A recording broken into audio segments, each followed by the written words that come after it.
से गरीब मायका। ये देखिए माँ जी, कितनी सुंदर साड़ी लेकर आई हूँ मैं आपके लिए। खास तौर से ये साड़ी राजस्थान से आपके लिए मंगवाई है मेरी मम्मी ने। राजस्थानी बंधानी प्रिंट। एक बार खोलकर तो देखिए, बिल्कुल मखमली कपड़ा है। आप पहनेंगी ना तो खिल जाएंगी।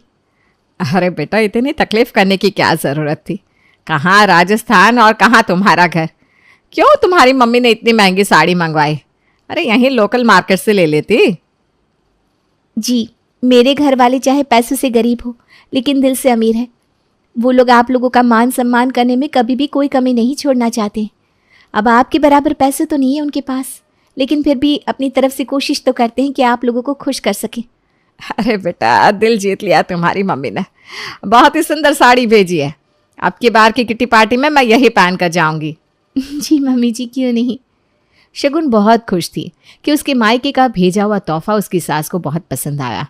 एक नई शादीशुदा लड़की को इससे और ज़्यादा चाहिए भी क्या होता है कि उसके मायके वालों का मान सम्मान ससुराल में बना रहे। इससे बड़ी बात किसी भी लड़की के लिए और क्या हो सकती है। अरे अक्षय जी, आ गए आप। आज आपके लिए ना एक सरप्राइज है। अच्छा जी, क्या सरप्राइज है भाई, हम भी तो देखें। ये देखिए, इस बार मैं मायके गई थी ना, तो मम्मी ने आपके जन्मदिन के लिए तोहफा खरीद कर भिजवाया है। वाह भी वाह, मानना पड़ेगा तुम्हारी मम्मी को। उन्हें याद था कि 15 दिन के बाद मेरा जन्मदिन आने वाला है। क्यों याद नहीं होगा, इकलौते दामाद हो आप मम्मी के, याद तो रखना ही पड़ेगा। खोल कर देखिए तो सही इसमें क्या है। अच्छा बाबा, देखता हूँ, 2 मिनट रुको तो सही। अक्षय गिफ्ट का पैकिंग हटाता है तो देखता है अंदर एक खूबसूरत सी घड़ी चमचमा रही है।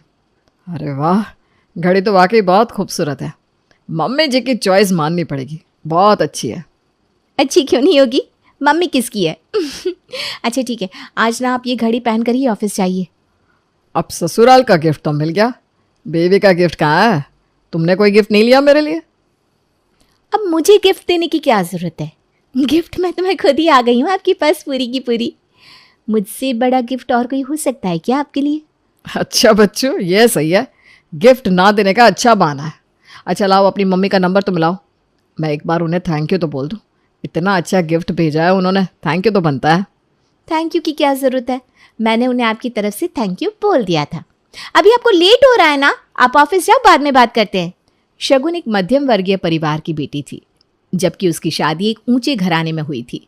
शगुन के माता पिता ने तो ये सोचकर उसका रिश्ता बड़े घर में किया था कि बेटी जीवन भर खुश रहेगी, लेकिन उन्होंने ये बात कभी सपने में भी नहीं सोची थी कि मायके और ससुराल के आर्थिक स्तर में इतने बड़े अंतर का उसके जीवन पर कितना बड़ा असर पड़ेगा।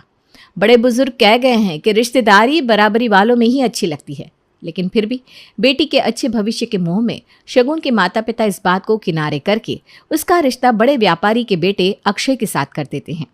शगुन की शादी के कुछ दिन के बाद, अक्षय बेटा, शगुन की पग फेरी की रस्म है, शगुन को अकेले मत भेज दीजिएगा, आपको भी उसके साथ ही आना है। सास के कहने पर अक्षय अपनी पत्नी के साथ ससुराल के लिए निकल जाता है। ससुराल में पहुंचने के बाद शगुन के घर वाले उसके लिए चाय नाश्ते का इंतजाम करते हैं। अक्षय बेटा, ये चंदू के समोसे टेस्ट करके देखो, बहुत बढ़िया बनाता है, सच में उंगलियां चाटते रह जाओगे।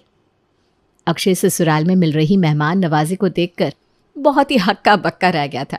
सबसे पहले तो स्टील के ग्लास में उसके लिए पानी आया, फिर उसके बाद में नाश्ते में समोसे और जलेबियां परोसी गई, जिसे देखकर उसे समझ में नहीं आ रहा था कि वो कैसे रिएक्ट करे। इतने बड़े खानदान का इकलौता बेटा था अक्षय, उनका अपना एक अलग ही क्लास था।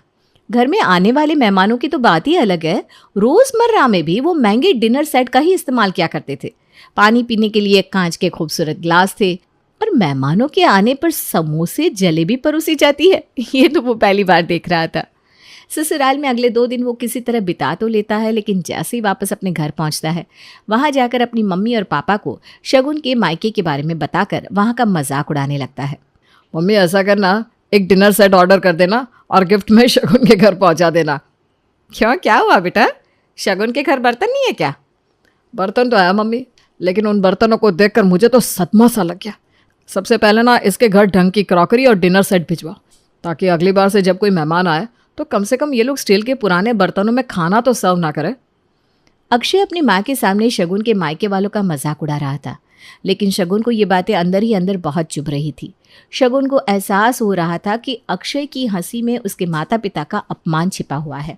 आज पहली बार था जब शगुन को इस बात का एहसास हुआ कि उसके मायके और ससुराल के बीच में गहरी खाई है। कुछ दिन बाद, माँ कार्ड भिजवाने की कोई ज़रूरत नहीं है। अरे हमारे घर की शादी है, अब उसमें इनविटेशन देने आऊँगी क्या? मैंने अपने ससुराल में बता दिया है और माँ जी ने कहा है कि कार्ड की कोई ज़रूरत नहीं है, मैं शादी में जा सकती हूँ। अरे बेटा, ये तो बहुत अच्छी बात है कि समधन जी इतनी समझदार है। लाखों में एक ससुराल मिला है तुझे, वरना ससुराल वाले तो ऐसे होते हैं कि बहू के मायके से कार्ड आने के बाद भी उसे भेजने से मना कर देते हैं। अच्छा बेटा, तू तैयारी कर ले और हाँ, सबको लेकर ही आना है। ठीक है माँ, अब बिल्कुल चिंता मत करिए, मैं टाइम से पहुँच जाऊँगी। शाम के समय, सुनिए ना, मेरी सहेली की शादी है तो मुझे वहाँ जाना है, आप मेरी टिकट करवा दीजिए ना। मेरे घर से बस कुछ ही दूरी पर घर है उसका। मैं 2 दिन में शादी अटेंड करके अपने माँ पापा से मिलकर लौट आऊँगी। शादी का कार्ड तो अभी तक आया नहीं है, ऐसे कैसे जाओगी? और माँ को क्या बताऊंगा मैं? अरे इनविटेशन का क्या है, मुझे तो उसने 1 साल पहले ही इनवाइट कर रखा है। मुझसे पहले ही उसकी शादी फिक्स हो गई थी। एंगेजमेंट तो पहले ही हो गई थी और शादी की तारीख अब निकली है। अब अगर उसने तुम्हें इनवाइट किया है तो मतलब सिर्फ तुम अकेले जाने वाली हो क्या? नहीं, वैसे अगर आप चाहो तो चल सकते हो, लेकिन मैं ज़्यादा दिन के लिए रुकने को नहीं जा रही हूँ ना। और वैसे भी वहाँ पर मेरी सहेलियाँ होंगी। अब इतनी सारी लड़कियों के बीच में आप अकेले अनकंफर्टेबल हो जाओगे ना। और माँ की चिंता तो आप मत ही करो, मैंने उनसे पहले ही बात कर ली है। हाँ, बात तो तुम्हारी ठीक है। चलो ठीक है, ऐसा करो तुम अकेले ही चली जाओ। शगुन के कहने पर अक्षय उसका टिकट करवा देता है और 3 दिन बाद शगुन अपने मायके पहुंच जाती है। मायके पहुंचने पर, अरे बेटा, तू अकेली आ गई, दामाद जी और बाकी घर वाले नहीं आएंगे क्या? अब माँ, मैंने सबको चलने के लिए कहा था, लेकिन घर में ना अभी काफ़ी काम है माँ जी के पास, इसलिए उन्होंने कहा कि शादी में मैं अकेले ही चली जाऊँ। फिर मैं उनके साथ आती तो ज़्यादा दिन रुक भी तो नहीं पाती। अच्छा अच्छा, ठीक है बेटा, कोई बात नहीं, लेकिन फिर भी दामाद जी को तो ला ही सकती थी। मैं एक बार फ़ोन पर बात कर लूँ क्या? नाराज़ तो नहीं है? क्या मम्मी, आप भी? अब वो पुराने ज़माने वाले दामाद नहीं है कि छोटी छोटी बातों पर मुंह फुलाते घूमेंगे। अरे उन्हें ऑफिस में काम था ना, इसलिए नहीं आए, वरना ऐसा कुछ भी नहीं है। आपको उनको अलग से इनवाइट करने की कोई ज़रूरत नहीं है। अगले 2-3 दिन शादी की धूमधाम में बीत जाते हैं। शुक्रवार की शाम का शगुन का वापस अपने ससुराल लौटने का टिकट था, लेकिन संयोग से उसी दिन सवेरे शगुन को तेज बुखार हो जाता है, जिसके कारण वो खड़ी भी नहीं हो पा रही थी। शगुन की माँ उसे अकेले वापस जाने से मना कर देती है। बेटा मेरी बात मान, तू 2-4 दिन और ठहर जा, जब तेरी तबीयत कुछ ठीक हो जाए तब चली जाना। ठीक है माँ, मुझे भी अपनी तबीयत कुछ ठीक नहीं लग रही है, मैं 2-4 दिन रुक ही जाती हूँ। मैं उनको फ़ोन करके इस बारे में बता देती हूँ, नहीं तो परेशान होंगे। माँ के कमरे से बाहर जाने के बाद, ये तो बड़ी मुसीबत हो गई। अगर मैंने अक्षय और माँ जी को ये बताया कि मेरी तबीयत ठीक नहीं है तो वो लोग ज़रूर दौड़े दौड़े यहाँ चले आएंगे, और फिर उसके बाद वही होगा जो पिछली बार हुआ था। मेरे मायके की हर छोटी छोटी बात का आने वाले कई सालों तक हर छोटे बड़े मौके पर मजाक उड़ाया जाएगा। अपने माँ बाप का इस तरह से तिल तिल कर मजाक उड़ते नहीं देख सकती मैं। ऐसा करती हूँ, अपना फ़ोन स्विच ऑफ कर लेती हूँ और माँ को बोल दूँगी कि मैंने अक्षय को कॉल कर दिया है। अगले 3 दिन तक शगुन की हालत में कोई सुधार नहीं आ पाया, इसलिए वो अपने मायके में ही रुकी हुई थी। अरे मम्मी, शगुन का कोई फ़ोन आया है कि नहीं? कहकर तो यही गई थी कि शुक्रवार को लौट आएगी। आज मंगलवार हो गया, उसका कोई अता पता ही नज़र नहीं आ रहा। अरे बेटा कोई बात नहीं, अपने मायके गई है, रुकने का मन हो गया होगा, आ जाएगी 1-2 दिन में। वो तो ठीक है माँ, लेकिन एक बार कॉल तो कर लेना चाहिए था। और मैं उसका नंबर लगा रहा हूँ तो स्विच ऑफ बता रहा है। अरे तो इसमें घबराने की क्या बात है, हो गया होगा फ़ोन स्विच ऑफ, तो थोड़ी देर बाद ट्राई करना, लग जाएगा नंबर। अगले 1-2 दिन तक अक्षय कई बार शगुन का फ़ोन ट्राई करता है, लेकिन एक बार भी उसकी शगुन से बातचीत नहीं हो पाती। फिर वो परेशान होकर गाड़ी उठाकर शगुन के मायके की तरफ चला जाता है। जैसे ही वो अपने ससुराल में पहुंचता है, अपनी पत्नी की हालत देखकर हैरान रह जाता है। अरे क्या हो गया तुम्हें? तुम ठीक तो हो ना? तुम्हें देखकर ऐसा लग रहा है कि तुम्हारी तबीयत बहुत ज़्यादा ख़राब है। मैं इतने दिनों से तुम्हारा फ़ोन नंबर लगा रहा हूँ, तुम्हारा फ़ोन भी नहीं लग रहा है। कोई परेशानी थी तो तुम्हें कम से कम बताना तो चाहिए था। ऐसा कैसे हो सकता है बेटा? शगुन तो कह रही थी कि उसकी आपसे रोज़ बात हो रही है। क्यों शगुन, तुमने दामाद जी को अपनी तबीयत के बारे में बताया नहीं था क्या? शगुन अब चारों तरफ से घिर चुकी थी। मैं अभी आपकी बातों का जवाब नहीं दे सकती हूँ, एक बार घर चलिए, वहीं चलकर सारी बातें समझाऊंगी। 2 दिन बाद उसकी हालत में थोड़ा सुधार आता है तो उसका पति अक्षय उसे लेकर घर लौट जाता है। ससुराल पहुंचने के बाद, आप जानना चाहते थे ना कि मैंने आप लोगों को अपनी तबीयत के बारे में क्यों नहीं बताया? तो ठीक है, मैं आपको बताती हूँ। मैंने जानबूझकर आपको कॉल नहीं किया, बल्कि अपना फ़ोन भी ऑफ़ करके रखा था। उन सब में मेरे घर वालों का कोई हाथ नहीं है। उनको तो यही पता था कि मैंने आप लोगों को फ़ोन करके सब कुछ बता दिया है।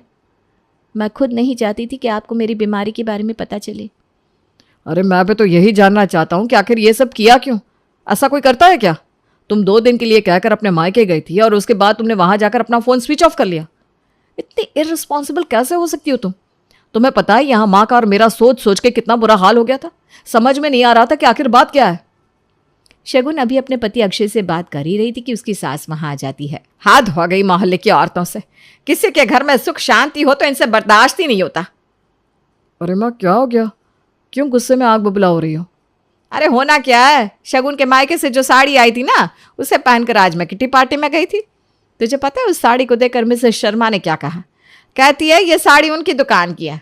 अब बताओ, उन्हें ऐसा लगता है कि दुनिया में जितने भी कपड़े बिक रहे हैं ना, सब उन्हीं की दुकान से खरीदे जा रहे हैं। मैंने उसे बताया भी कि बहू के मायके वालों ने राजस्थान से खरीद कर ये साड़ी भिजवाई है, लेकिन एक नंबर की ढीठ और झगड़ालू औरत है, बात मानने को तैयार ही नहीं है। उसकी बात सुनकर अब तो शगुन की शक्ल पर जैसे 12 बज गए थे। तू ही बता बेटा, मुझे गुस्सा नहीं आएगा क्या? अरे मैंने उसे इतना क्या बता दिया कि ये साड़ी बहू के ससुराल से आई है। जल फूंक गई होगी। उसे तो यही लगा होगा ना, मेरी समधन जी ने इतनी अच्छी साड़ी भिजवाई कैसे। कहती है अगर ये साड़ी मेरी दुकान की ना हुई ना तो अपना नाम बदल दूंगी। अब तू ये बता बहू, गुस्सा तो आएगा कि नहीं? शर्मा आंटी ठीक कह रही है माँ जी, ये साड़ी उनकी दुकान की है। क्या कहा तूने? ये साड़ी तू शर्माइन से लेकर आई है? उस दिन तो लंबी लंबी हाँक रही थी कि तेरी माँ ने राजस्थान से मंगवा कर भेजी है, और अब बोल रही है कि ये साड़ी शर्माइन की दुकान की है। मैंने आपसे झूठ कहा था, लेकिन सच यही है कि वो साड़ी मेरी माँ ने नहीं भेजी थी, बल्कि मैं खुद बाज़ार जाकर आपके लिए लेकर आई थी। क्योंकि जो कपड़े मेरे मायके से आते हैं उन्हें पहनना तो दूर, देख कर ही आप लोग मुंह बनाने लगते हैं। इतना ही नहीं, अपने रिश्तेदारों के सामने बैठकर उनका मजाक भी उड़ाते हैं। अपने माँ बाप की इज्जत बचाने के लिए ही मैंने ये सब किया था। आपको दुख नहीं पहुँचाना चाहती थी मैं, लेकिन आपकी बहू होने से पहले मैं अपने मम्मी पापा की बेटी भी हूँ। उनके मान सम्मान की रक्षा करना भी तो मेरा ही फ़र्ज़ है ना। आप लोग तो बड़ी आसानी से मेरे मायके से आए हुए सामान और हर चीज़ का मजाक उड़ा लेते हैं और उसे सस्ता और घटिया साबित कर देते हैं। लेकिन ये बात तो आपको अपने से छोटे घर में रिश्ता करने से पहले सोचनी चाहिए थी ना, कि मेरे माता पिता आप लोगों की तरह इतने पैसे वाले नहीं हैं। उनके पास सीमित पैसा है और उसी में वो इज्जत से अपना घर चला रहे हैं। जितना उनसे बन सकता है अपनी क्षमता के अनुसार आप लोगों का मान सम्मान करने में कोई कमी नहीं छोड़ते हैं। अपनी तरफ से तो अच्छे से अच्छा कपड़ा, खाना, मिठाई सब भिजवाते हैं, लेकिन आप लोगों के लिए वो सब कोई मायने नहीं रखता। आज तक जितनी बार भी मेरे मायके से कोई सामान आया है, आप लोगों ने उसका मजाक ही उड़ाया है। और अक्षय, आप पूछ रहे थे ना कि मैंने आपसे झूठ क्यों बोला, तो ठीक है सुनिए। मैं अपनी सहेली की शादी में नहीं गई थी, मैं अपने चाचा की लड़की की शादी में गई थी, और उस शादी के लिए सिर्फ मुझे ही न्योता नहीं आया था, आप सब लोगों को भी बुलाया गया था। लेकिन मैं नहीं चाहती थी कि आप लोग उस शादी में जाए, क्योंकि अगर आप लोग वहाँ जाते तो सिर्फ मेरे मायके का मजाक ही उड़ाते। क्योंकि आप लोगों के स्टेटस के साथ मैच कर पाना मेरे मायके वालों के बस का नहीं है। इसलिए मैंने ये सोच लिया था कि अब से मैं इस बात का ख्याल रखूंगी कि आप लोग उन लोगों से कम ही मिल पाए। लेकिन बदकिस्मती से शादी के बाद अचानक से मेरी तबीयत ख़राब हो गई। मैं जानती थी अगर आपको पता चला कि मेरी तबीयत ख़राब है तो आप वहाँ ज़रूर आएंगे, इसलिए मैंने अपने मायके में भी झूठ बोला और आप लोगों को भी खबर नहीं थी।